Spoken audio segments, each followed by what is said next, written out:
Nak pergi mana ni? Jomlah makan dulu kita. Dah halal loh. Wah, ramai belakang kau tu, Man. Belakang ni. Ini Ramli. Ini Sami. Hitan. Dalam banyak menu, yang ni paling tertarik.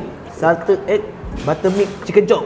Ui, satu Kau tengok, ada buttermilk dengan chicken chop. Ini adalah menu masakan kampung. Nasi goreng kampung. Ada ayam, cili ketul, ada kopok. Wah, ini yang kau bawa lari tadi, Man. Ini menu paling power. Mi wonton 2.0 Pro Max. Macam saya ada handphone Pro lah. Max. Macam handphone. Tengok, dia ada irisan daging, ada mi wonton, ni sayur-sayur sikit lah sawi kan. Ui, lengkap. Ni pedas tau. Kau tak try. Level pedas berapa tu? Ni dua pedas lah. Man, apa yang kau pegang ni, Man? Yang ni best juga tau. Ni adalah nama dia Konsi Platter. Dia macam bersih mangkuk tingkat tapi boleh makan ramai-ramai tau. Baik. Tengok lari. dia ada ni, nampak? Ni mantau ada, roti bakar. Ni kelapa tau.